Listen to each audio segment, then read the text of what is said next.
Hello, everybody. Thank you for being here, for joining us for this ANSI ISEA Z358.1 R2020 Master Class on Shower and Eye Wash Compliance. We are going to dive right into things after we do some very brief housekeeping. Um, First and foremost, you're probably going to have questions as we progress through the webinar. So make sure you post those questions. This is actually an image of the older version, but if you look on the top right hand corner, you'll see a little box square in the top right hand corner with a question mark in it. That's the questions chat box and panel. So if you have questions during the webinar, drop them in there, and I'll try to get to as many questions as I can at the end of the webinar session. Okay, and post those at any time. It's the second you come up with it, drop it in there, because it's very likely that you could forget or learn something new and lose that the sight of that question. So make sure you drop them in there.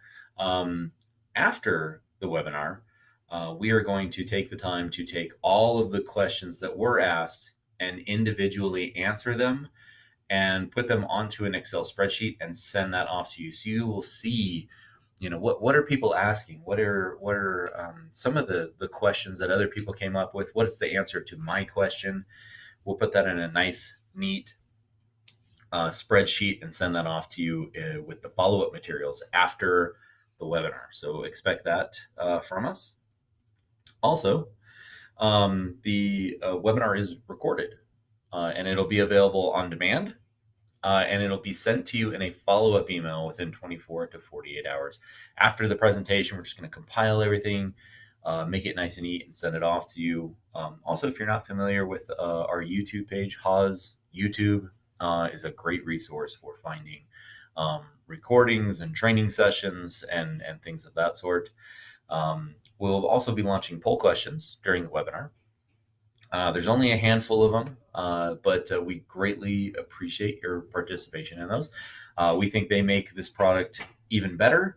It gives us some insight into what it is that you have going on your end and how we can be better partners for you. And so there will be 5 of those, and if you participate, again, we really greatly appreciate it. There will also be a survey, a follow-up survey sent out after the webinar. And we'll gift you a $5 Starbucks gift card, coffee on us, just for participating. So we really greatly appreciate that if you participate. My name is Justin Dunn. I'm the field marketing manager over here at Haws, a specialist in the Z358.1 safety standards for compliance, as well as ADA compliance. I do a lot of the education over here, webinars, trade shows, etc. So you may have attended an event that I was part of in the past, and if you haven't, well, then it's nice to meet you, and I appreciate you being here. I've been with Haws for 10 years now, and as of this month, and I'm very excited to be here and to present this information for you. Now, our agenda includes what is the ANSI ISEA Z358.1-2014 R2020 standard. R2020 is just for revision 2020. Some minor changes, more coming soon. So we'll be excited to have a new product for you coming up after a release of new information. Significant requirements for the standards and how to test will be coming up after that. We'll cover some best practices for emergency equipment, leave you with some resources for achieving compliance. We don't want to tell you all the things that you need to do and then not give you any resources on how to do those things.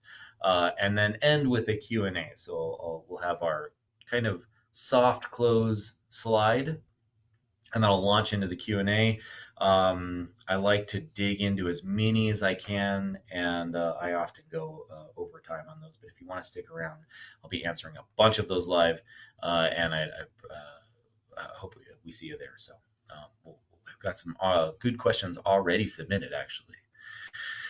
But let's get into the meat of it with talking about what is the standard, where does it come from, how do you get your hands on it, and etc. And we're going to start that right after we launch poll question number 1.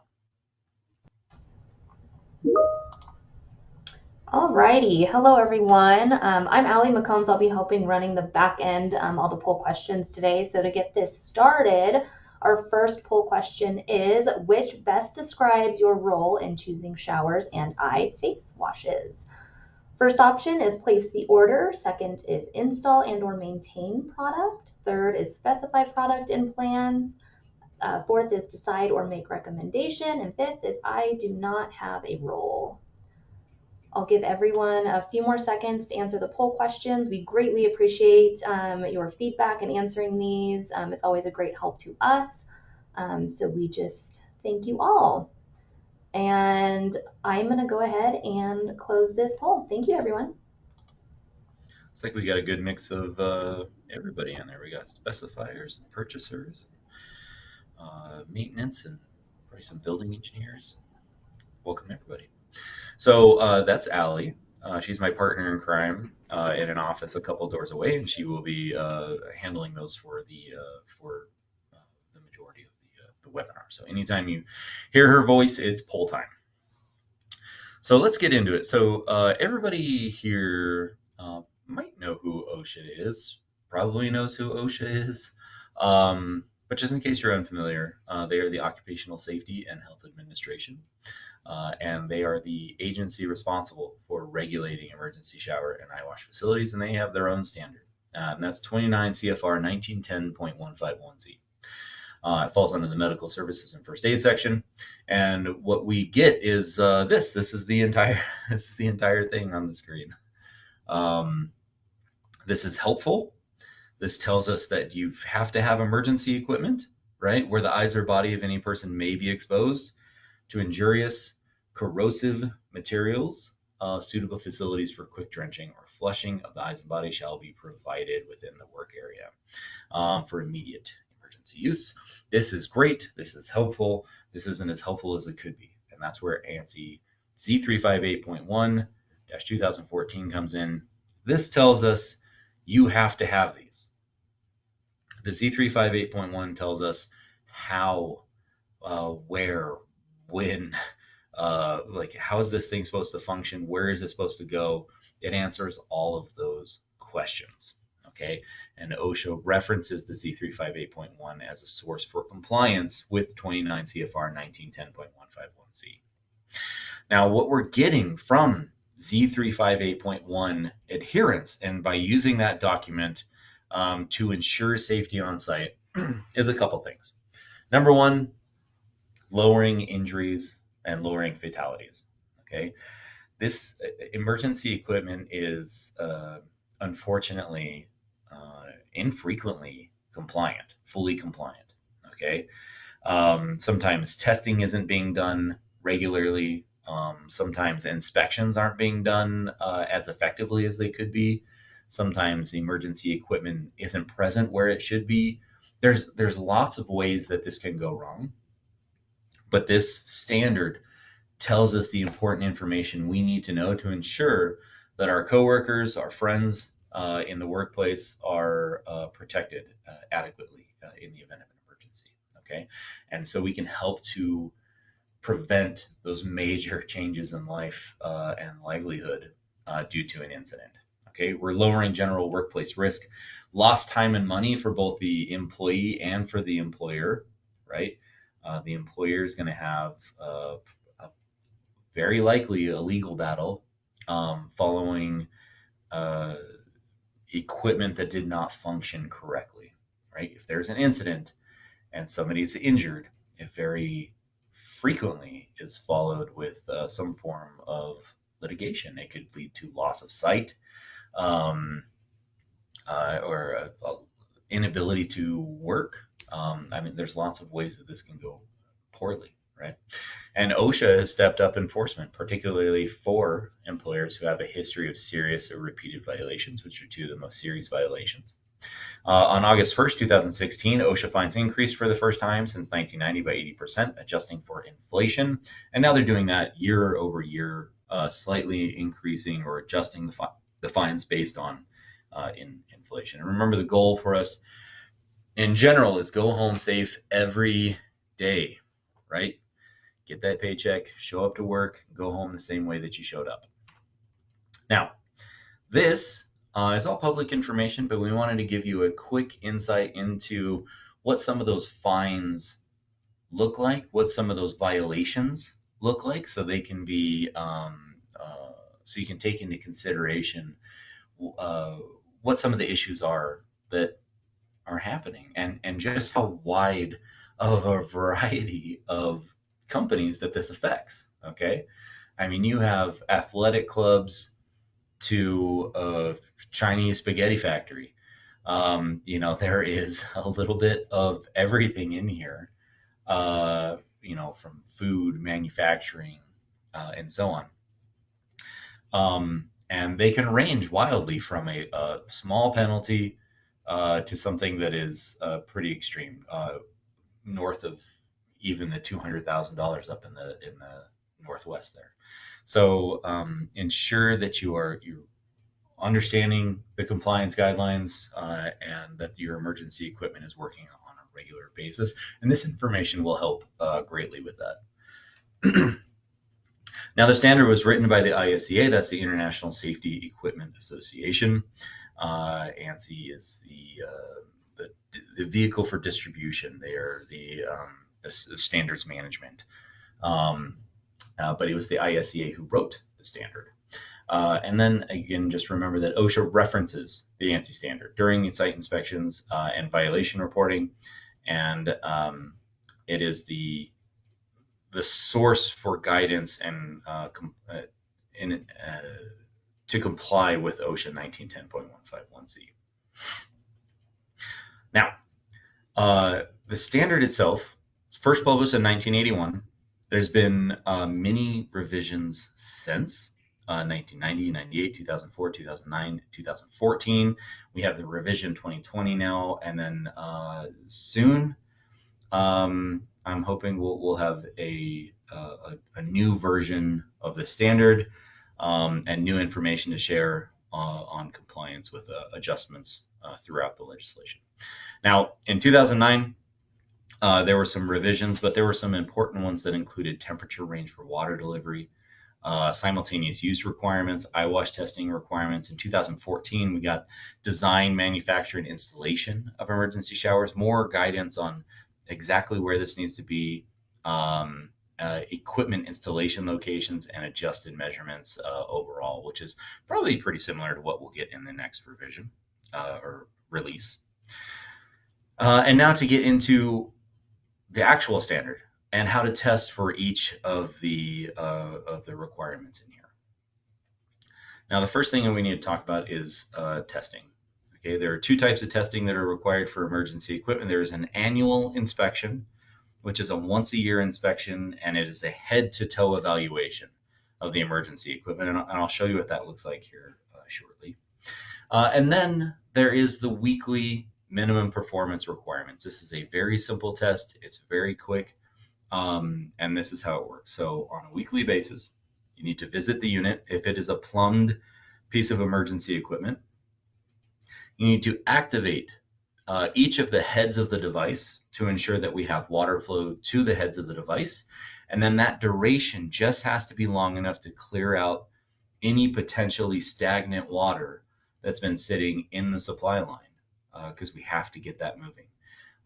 We've had lots of questions in the past about automatic activation, like something electronic, automatically purging water from the system.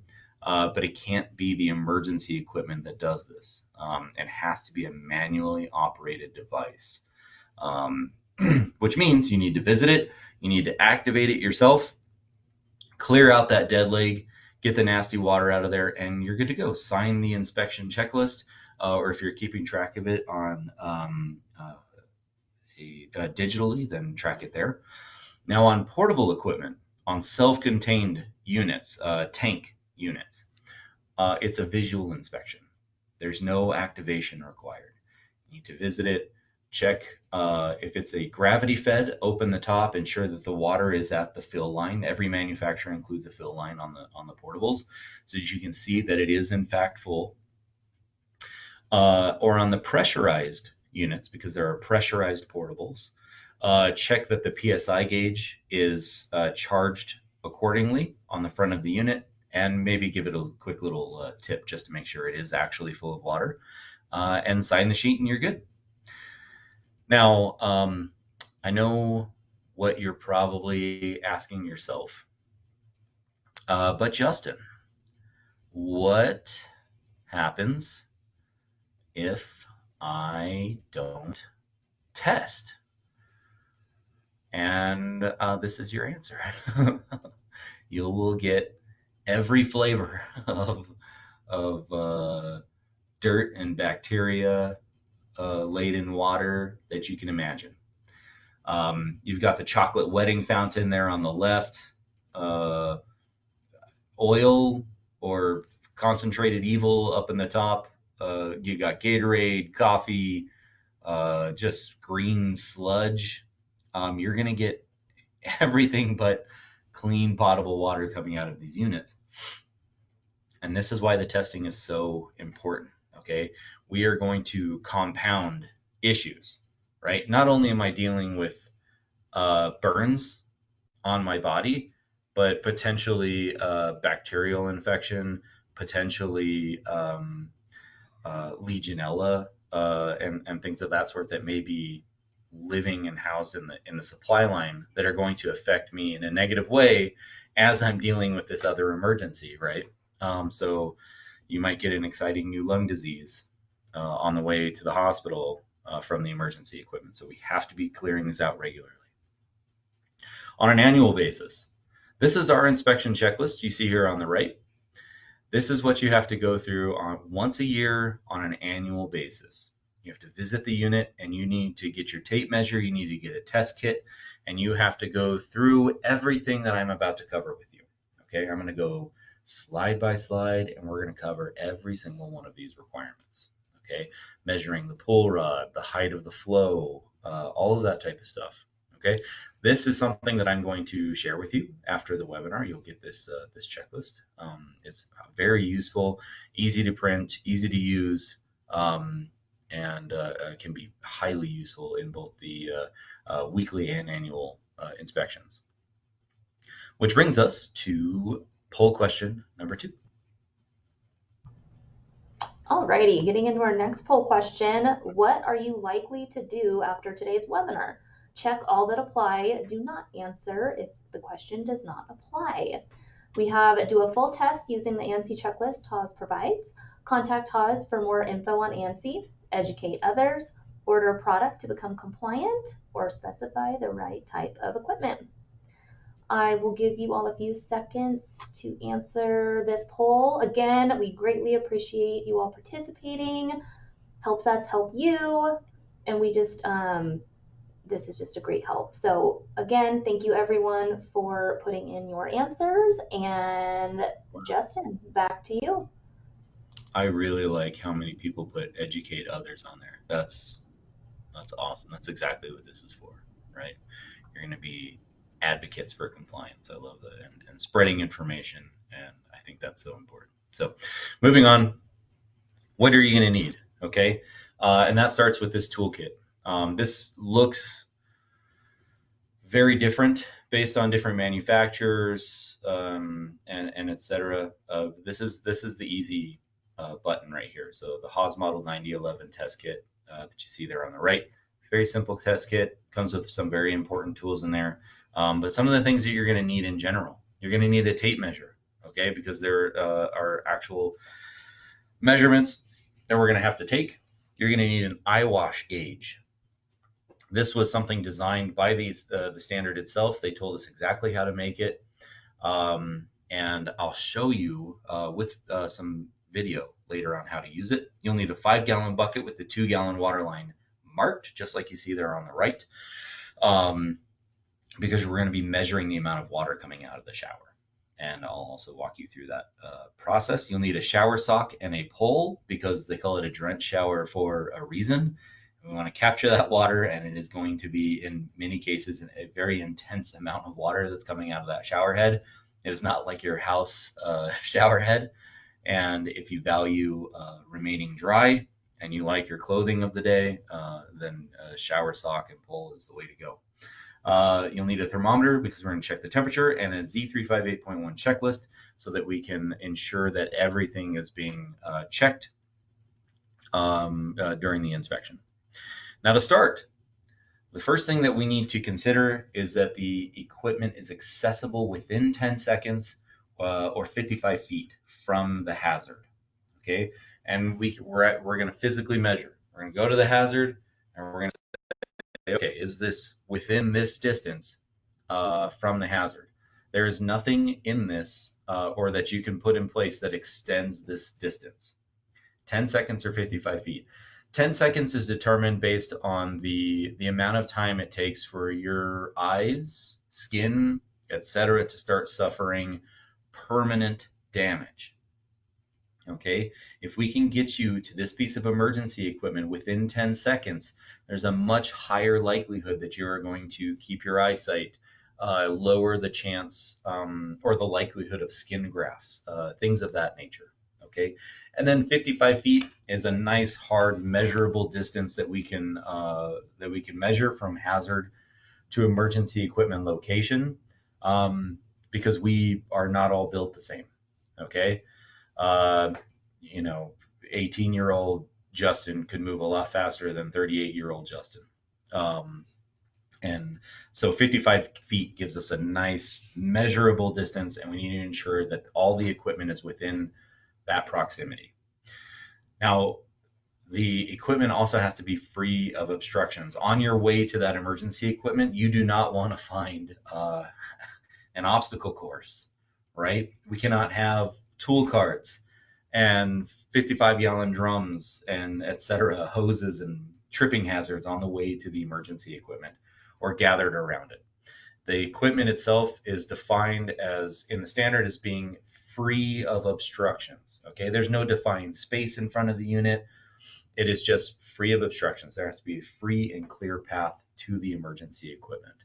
And that's from hazard to emergency equipment. Okay, it doesn't even have to be a straight path there. There can be, a couple turns in there, but it has to be a free and clear path. Now, that also brings us to, as far as the path of travel goes, changes in level. Okay, we can't have stairs, steps, up or down on the way to the emergency equipment. You have to have a level path all the way to the emergency equipment. Okay, there is an argument to be made for a slight grade, ramps of the and things of that nature that are, I think, as long as they're not too steep, they're easy to navigate, and they're wide enough that you don't have to really focus and try at a high level to keep from tripping or stumbling off of it. I think ramps are a great way to kind of make the pathway a lot easier. But no stepping up or stepping down or stepping over containment berms and things of that nature. Those are all no-nos. Next, the equipment has to be well lit. The area has to be well lit, I should say, and the equipment easily identifiable with highly visible signage. Okay, and on the right, this is why, right? Both of these units in these examples would be very difficult to pick out in a yard or in a work situation where you're covering some distance, again up to 55 feet, 10 seconds, and trying to track these down with potentially very poor use of your eyesight. Okay, we never know how a splash hazard is going to spray or impact us. It may be our skin and our eyesight. It may just be a hazard that affects our eyes, like dirt or something like that. But we need to be able to easily identify these from a distance. Okay, so well lit and great signage in place. Okay, we use Z535.1 compliant green signs, so they stand out against a background. But there's lots of ways. There's also alternating colors on the units, green and yellow, green and yellow, green and yellow, to help make the thing pop out against the background. So lots of ways to improve this, but ensure they're easily identifiable. And then the equipment has to be flushed for a full 15 minutes, which means you got to run it for 15 minutes. Okay. This is easy in some situations and difficult in many situations, right? You can't dump a shower for 15 minutes in a hospital hallway, in a clean room, lab, etc. So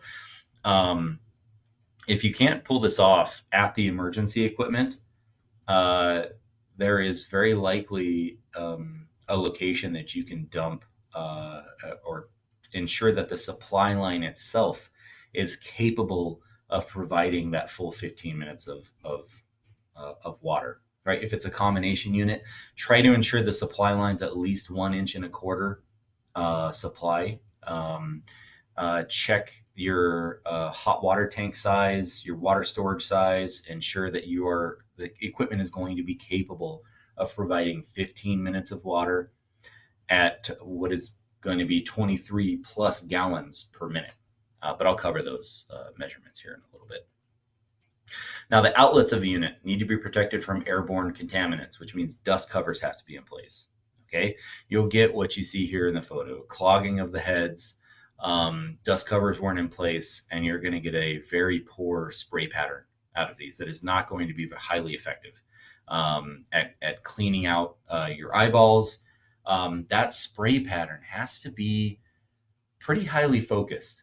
Okay, you're not just like tickling the surface, what you can see of your eyeball. You are going to get a flushing experience that you need to rinse inside of your eyelids, as far behind your eyeball as possible. I mean, really, you got to flush those out, which means digging your fingers in and spreading your eyeballs.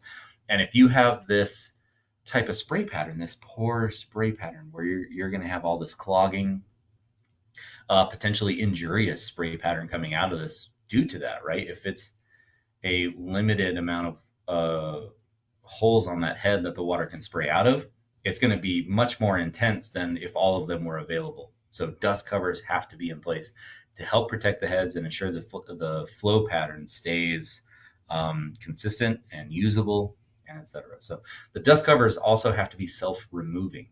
You cannot take any additional steps to remove the dust cover. They are supposed to be self-removing. So upon activation, you slap that paddle on the right there, that dust cover should pop off all by itself. Okay. And if it takes additional steps, then that's a compliance concern. The unit has to go from off to on in 1 second or less. Okay. And it has to remain on without the use of the operator's hands. Just like you see here in the photo, the equipment came on immediately, right? Water immediately available at the shower and at the eye face wash after activation. And then the gentleman in the video, this is McDean. He's our good friend here at Haws, and he is our test dummy here. And that is not a warm shower that he's taking. You can actually see him react right after the shower hits him. But as he activates it, those valves are stay open valves. Okay, I can rub my belly and pat my head and at the same time, but I can't hold open a shower valve, hold open an eye wash valve, and remove my clothing and spread my eyelids open and deal with this emergency all at the same time. So the valves have to be stay open valves. Okay, and if they are not, you need to consider changing them. Now, just to give you some examples of what those valves look like and what some of the scenarios look like that you may need to consider that are not hands-free. Okay, so you'll see what are called globe valves, self-closing valves, spring-loaded valves here in the examples. These are what you're looking for. Okay, upon activation or of this valve, it will slowly close, and we can't have that. Okay, so ensure that you're replacing these. Replacement parts are easy. Getting them replaced is easy. And we have to have that stay open valve in place. Now, the other scenario that you really need to watch out for, this is very important, is what you see on the far right. Okay, While that valve that's installed on that hose, drench hose eye wash unit it's also not a stay open valve. You have to continuously squeeze that handle to ensure it's activated. But the way it's mounted, the unit has to be hands free. You have to be able to activate that valve and completely let go of it and then utilize it. Okay. And there are so many things wrong with this photo. Not only is it, mounted 6 feet off of the floor, but the eye wash heads themselves are facing the wall, and it's a self-closing valve. So watch out for these situations. Watch out for this type of equipment. It comes in a lot of different flavors. Uh, get it replaced with something that can be mounted, fully let go of. The valve is going to stay open, and something that you can easily stoop and utilize without any additional steps. Now, eye washes have to deliver 0.4 gallons per minute. That's because you're using one stream for each eye. An eye face wash is 3 gallons per minute, and that's a minimum. Okay, it's because you're rinsing your forehead, your cheeks, and your eyes all at the same time, so it requires quite a bit more water. And then drench showers at a minimum 20 gallons per minute. And to achieve that, again, for combination units, we suggest an 1.25 inch pipe, and for eye washes or eye face washes, 1/2 inch is fine. Now, the shower and the eye wash or eye face wash must provide a controlled flow of flushing fluid. Okay, and that flushing fluid has to be coming out of the unit at a velocity that is low enough to be non-injurious to the user. Okay, if we are providing water that is putting too much pressure on the eyeballs, on what is potentially damaged skin. Okay, if you can picture yourself and put yourself in the shoes of somebody who's just been exposed to something highly corrosive, this has to be as comfortable of an experience as possible, but an efficient experience. Okay, 20 GPM is fully going to cover your body, and it is going to flush you, and it needs to do so without being injurious. So you can see here, that's the Haws shower head there. It's spinning the water. You're getting smaller water droplets. It's not aggressive. Okay. And then the eye face wash is controlled. And I want to show you what it looks like when you're not doing that, right? If you're not, a lot of times flow controls can be removed. Flow controls can be damaged. Flow controls may not have been included with the equipment. Perhaps the flow control can't handle the amount of water pressure that's been plumbed to it. There are so many situations where the emergency equipment may look just like this. Okay, we call these brain washers or ceiling tile washers. That is too intense for you to put your face in. This is going to hurt horribly, and you have valuable seconds to start flushing these injurious chemicals, corrosives, or otherwise harmful substances out of your eyes, off of your skin. Okay, so ensure that the flow rate is non-injurious, but also make sure you're providing enough water. Okay, if the supply line is too small, if you're not properly cleaning your systems out and flushing the supply line, you're going to get this situation on the right. You're going to have to pick your favorite eye. You only have one of the two heads on this device working, and unfortunately, this is highly common. So ensure that the flow rate is correct, flow controls are in place, and they're being checked regularly. This is the eye wash gauge I was talking about. This is our model 9015. There's lots of versions of this, but this is how it's used. So what you want to do is position this gauge above the eye streams, and so long as the water is covering the areas between the interior and exterior of the gauge, right inside that circle between the lines, it has to fill that area up. And as long as it's hitting that, we know anthropometrically that it is going to reach both of our eyes and it is going to flush them effectively. Now I'll give you a view from the front of the unit. What you're going to do is take that gauge, measure 8 inches above the head of the device, put the gauge at 8 inches, and slowly lower the gauge. As long as the eye wash um, or eye face wash fills uh, those gauge guidelines within 0 to 8 inches above the head of the device, then it is considered compliant. Okay, there's lots of equipment that is built quite differently, which is why it's allowed to be to meet compliance at such a low measurement above the head. Okay, one would be the I call it the Speakman ear washer.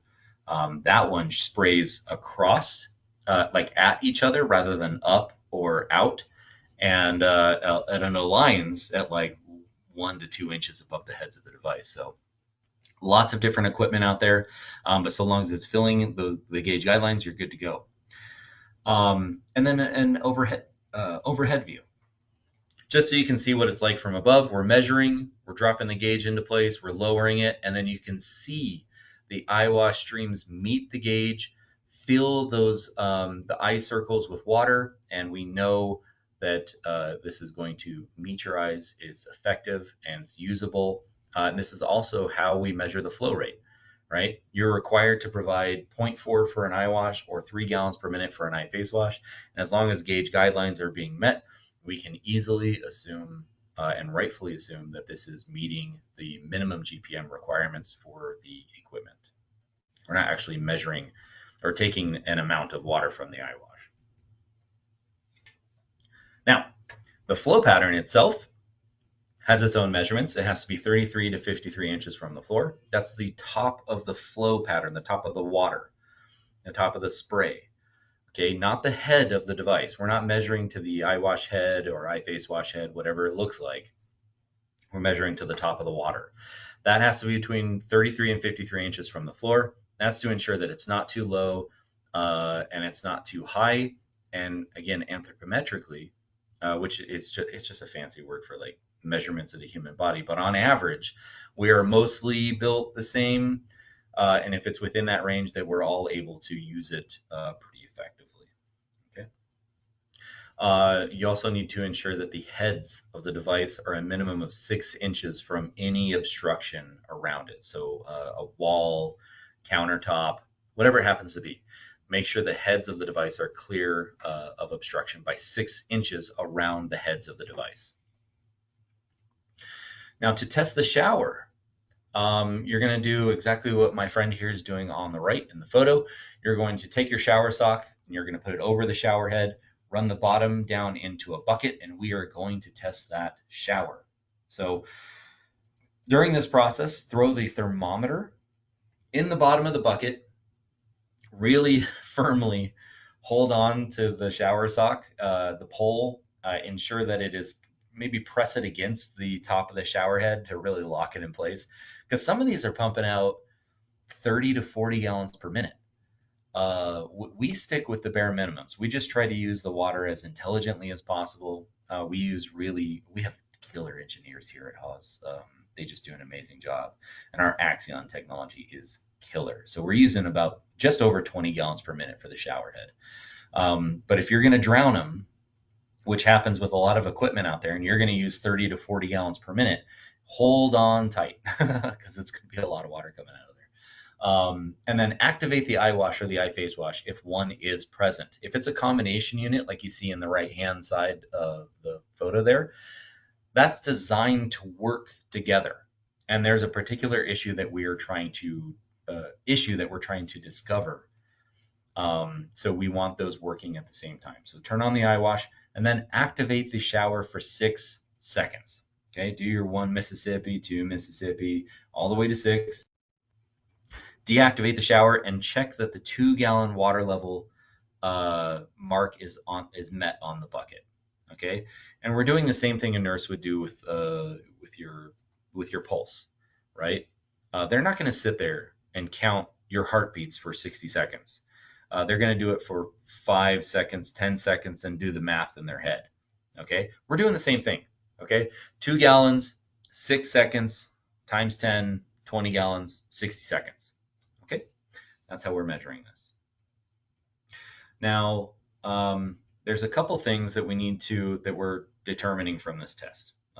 And one thing that's kind of different, which is this, the shower flow pattern, right? If we have that shower sock in place, it's going to be very difficult to actually measure the shower flow pattern, right? But if the shower head is undamaged and you're getting the correct amount of water out of it, um, and you're in a place where you can't just let the shower head rip and spray water everywhere. If there's a bit of cleanup, you only have to do this once a year. Just do the cleanup, make a mess, clean it up. It is what it is. But if it is an area really and truly where you cannot do this test once a year, then it's fairly safe to assume that if you're getting the correct amount of water, there's zero damage to the head of the device, that it's meeting this measurement, which is 20 inches wide at 60 inches above the floor surface. Okay, this is also based on average human anthropometrics, and that's average shoulder spacing from you to me and to everybody else. So if you're standing under the shower, it's ensuring that you are fully covered shoulder to shoulder. Your entire body is underneath the flow pattern. So measure 20 inches wide at 60 inches above the floor, and you will be good to go. You also have to make sure that the center of the column of the flow pattern is free of obstructions by 16 inches out in every direction. Okay, we don't want this area obstructed in any way, shape, or form.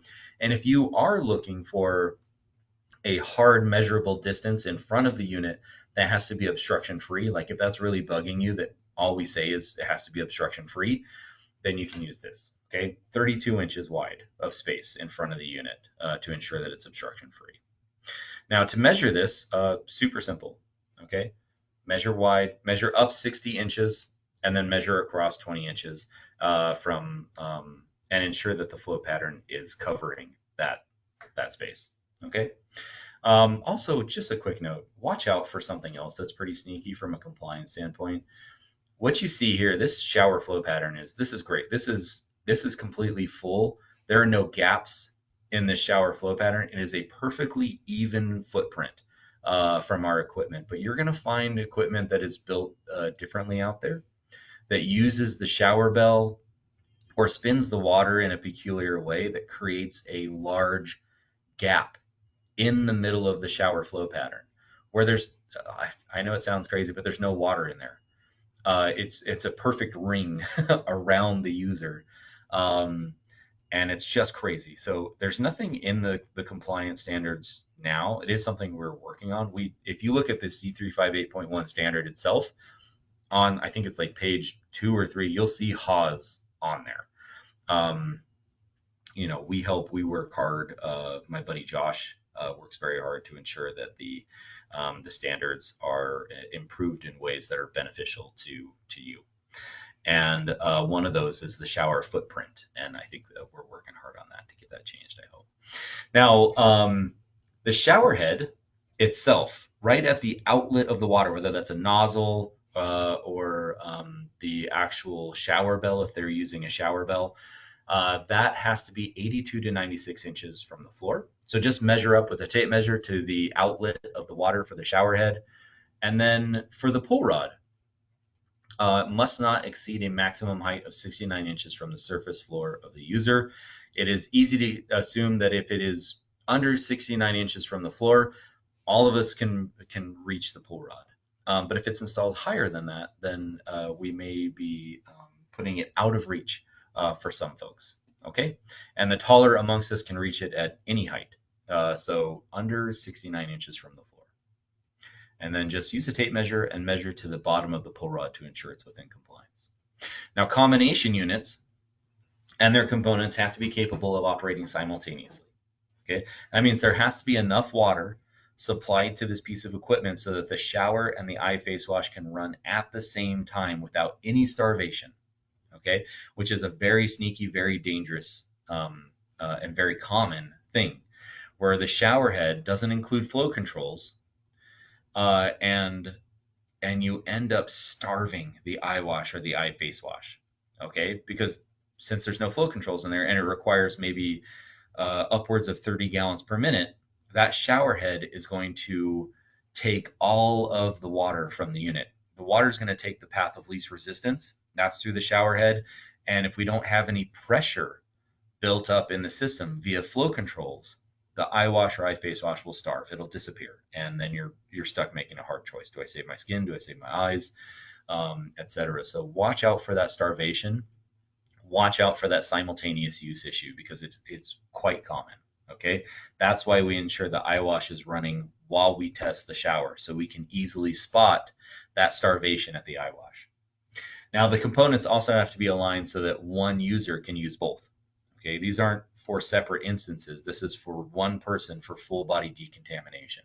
Okay, so ensure the shower head is directly aligned over the eye face wash or eye wash. Also, shutoff valves.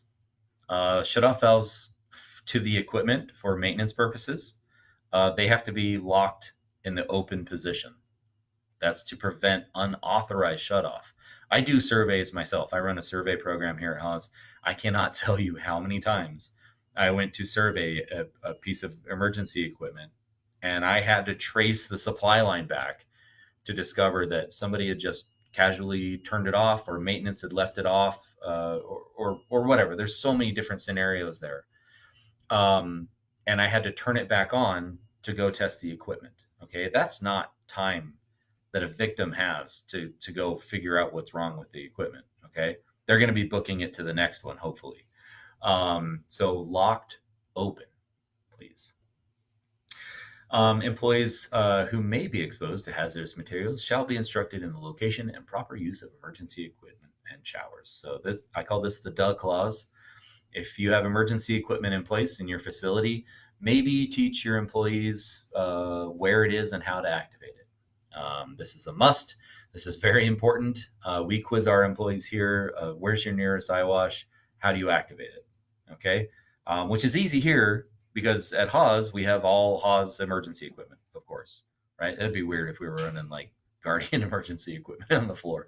But there is, it's all Haws, so it's very familiar. It's easy to understand. We have, it's push flags, right, and pull rods. Now,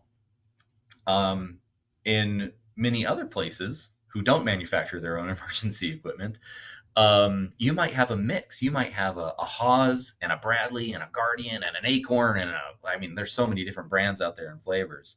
Or maybe you bought your emergency equipment on Wish and you got like Shanghai Dragon or whatever. Like there's so many brands. That's a real brand, by the way. And there's some weird stuff out there. So make sure your employees know exactly how to activate that piece of equipment because you don't want to start guessing on your way. Now, where the possibility of freezing conditions exist, ensure that you have freeze protected equipment in place. Those are two of our models that you see there on the right. This is very typical of what you see, jacketed, heat traced equipment that can hold up against freezing weather. So check your local weather patterns and test during your worst time of the year, right? Don't test for freeze protection necessity in June, right? Go out there in January or December or whatever. Check for your lowest temperature and ensure that the equipment is rated to handle that temperature. Okay, very, very important. Now the flushing fluid coming out of this equipment has to be between 60 to 100 degrees Fahrenheit. Okay, 16 to 38 degrees Celsius for my homies up north. What you're going to do to accomplish this can vary, right? You may be in like an area where you don't have to really do anything. The in-wall temperature is coming out at a really reasonable degree and range. Other places, you're going to have to mix your hot and cold water on site and use something like a mixing valve that you see there to mix the water together and ensure it's pumping out at like 85 degrees water. That's what we preset our equipment to. You can instantaneously heat it. You can utilize steam. There's so many ways to do this, but that temperature has to be within that range. Okay. Now, if it's too cold, we're risking hypothermia, cold shock, cardiac arrest.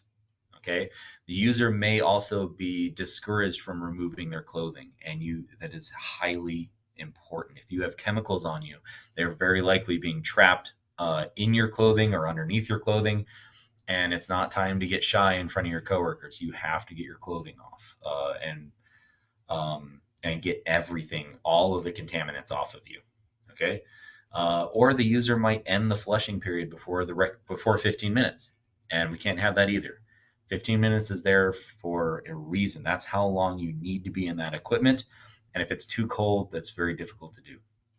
Now, on the opposite end, if it's too hot, over 100 degrees Fahrenheit, okay, the soft tissue of our eyes starts to burn at 100 degrees Fahrenheit, right? You would never look up and stare into your home shower head, right? That'd be insane.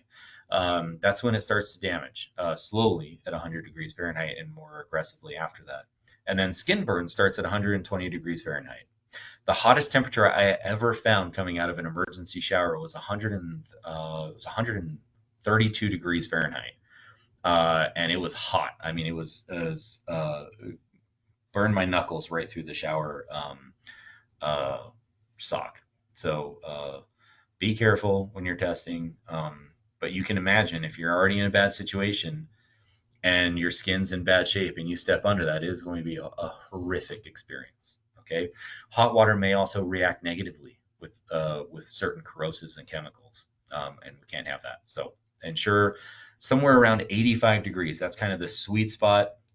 It's not perfect. It's not a nice hot warm shower like you have at home, but it is safe.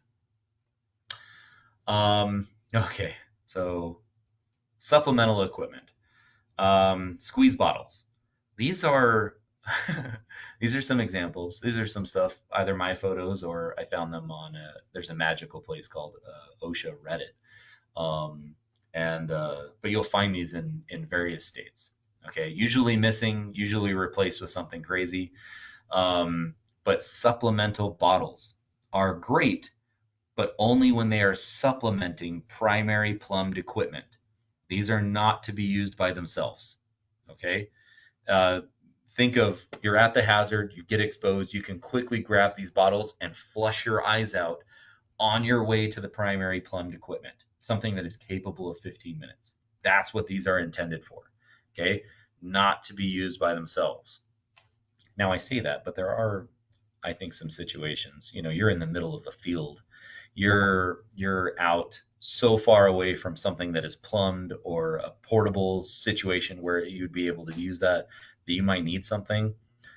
This isn't the worst thing ever to have on you. Okay. But in your facility, you need 15-minute capable equipment. Otherwise the two big gulps or the bottle of Biltmore, they're not going to cut it. Okay. So be careful, be cautious, check them regularly for expirations and etc. Now, there's a consideration earlier. I told you there's no changes in level, no steps, but there is an exception in here for a single step into an enclosure. Like you see here on the right, we can't make those flush with the ground across any manufacturer. These are for containment of the water and the contaminants. So there's a single exception for stepping into an enclosure. Doors. You can have doors. Doors are okay, but they have to meet certain criteria. Okay. The door has to be non-locking. The door has to open in the direction of the emergency equipment. The hazard has to be non-corrosive, and they have to be push bar or otherwise known as panic bar operated, so that you can move through the doors and not have to grab a handle and pull. Okay. As long as the doors meet that criteria, it is okay to have doors in place. But the second something's corrosive, that emergency equipment your path has to be completely unimpeded, not impeded, and that emergency equipment has to be as close as is safely possible to do so. Okay, this is a seriously life-threatening situation, and we need that flushing fluid immediately available. Otherwise, doors are okay. One door, not doors, unless they're side by side. Now, a couple best practices for you real quick. Things I've learned over the years that I really want to pass on to you. Things of important consideration when you're dealing with emergency equipment. Number one, take your contacts out immediately. If you have contaminants in your eyes, chemicals or otherwise, those contacts can trap those contaminants against your eyeball, or as you start to flush, the flushing fluid will push that contact that may be trapping contaminants to the back of your eyeball. So get them out immediately before using the eye wash. Dig them out, and throw your eyes into the eye wash, okay? And do your best not to touch or rub your eyes. If you have contaminated your body or splashed your face, but your eyes are ineffective, do everything you can not to touch or rub your eyes. Or even if it is, right, you're just going to make it worse. Disrobe completely. You have to be in your birthday suit, okay? There's no being modest in front of your coworkers in this time of emergency. It's either you get this stuff off of you or it potentially changes your life forever. Okay. Get your socks and shoes off, especially contaminants can get trapped in them. I know sometimes you're standing on dirt or metal grating or whatever. Everything needs to come off. I know this is a weird one, and not one I usually talk about. I don't think it's one I've ever mentioned in a webinar before either, but it is important, and you may be wearing one for, I mean, so many different situations or reasons. But if you were wearing a wig, I know it sounds kind of silly, but you have to get that off your head. Okay, that will also trap contaminants or prevent the full flushing of your head and your scalp, etc. So get that off.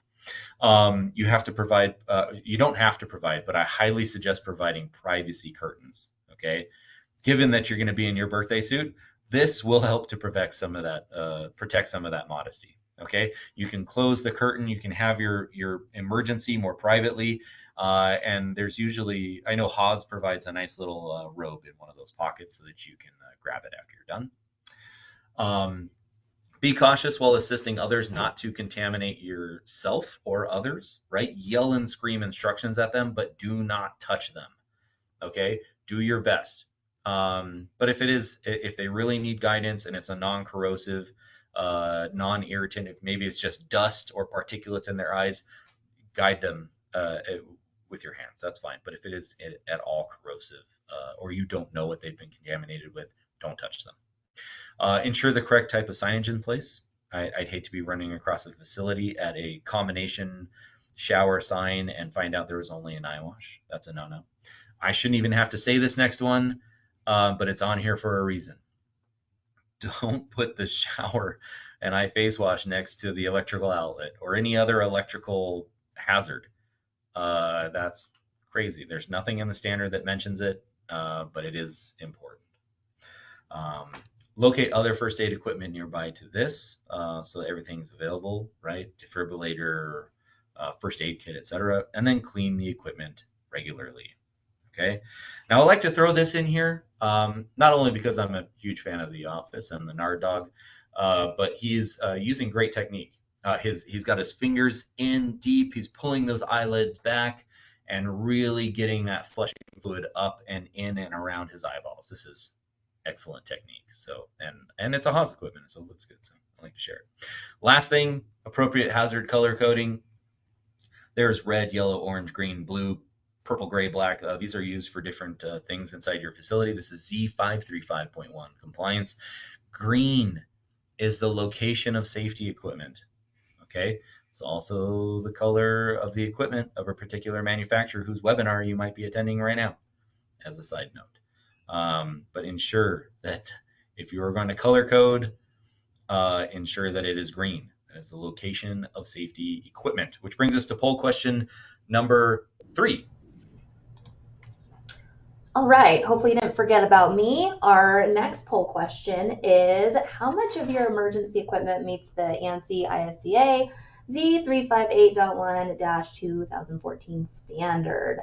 75% and more, 50 to 74%, 25% to 49%, 1% to 24%, or 0.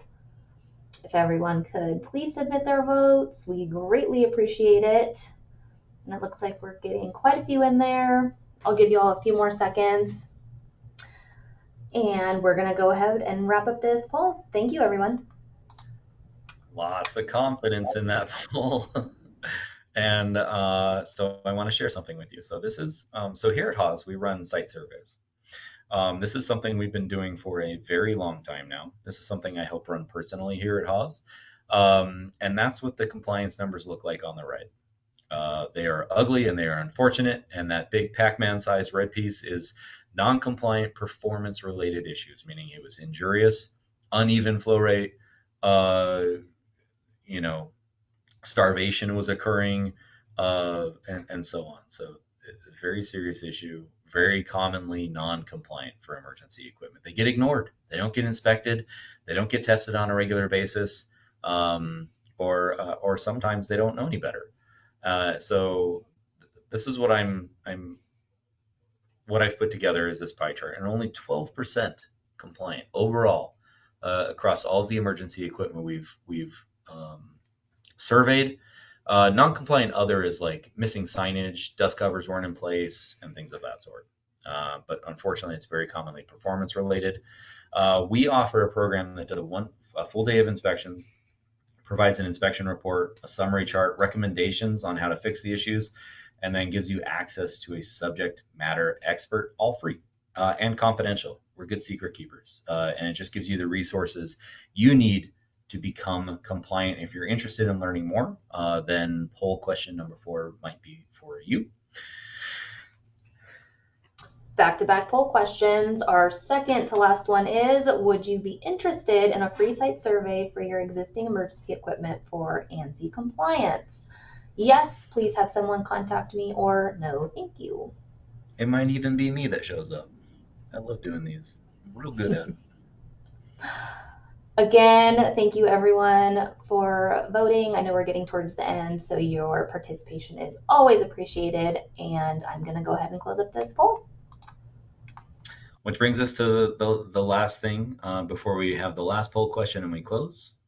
This is Haws Services. Oh, look at all those emojis. I love it. I love the emojis. That's my favorite part of a webinar. Just go crazy over there. Holy cow. Okay, yeah. Oh, look at all this. All right. Haws Services. Now, if you are, I know you have a lot going on in your facilities, right? Sometimes it's shortage of staff. Sometimes it's overwhelming. Like some of you have 10 pieces of equipment. Some of you have like 500 pieces of equipment. If this is something you need help with, if this is something that you need guidance on, Haws Services is the answer. Okay, these are professionally trained experts in the Z358.1 standard in emergency equipment, and not just Haws emergency equipment, but Haws, Guardian, Acorn, Speakman, all the brands, all the flavors. They know it all. And Haws Services can do a comprehensive site evaluation with training on how to test and make the repairs themselves. They will come to your site and give you a full detailed report on their findings and then fix those things they found wrong. Okay, this is a very useful service. They can do weekly inspections for you. They can do annual inspections for you.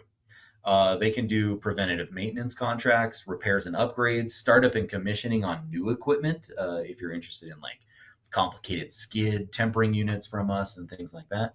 They can also do training and certification and warranty service. So if you're interested in learning more about that service, that brings us to our last poll question.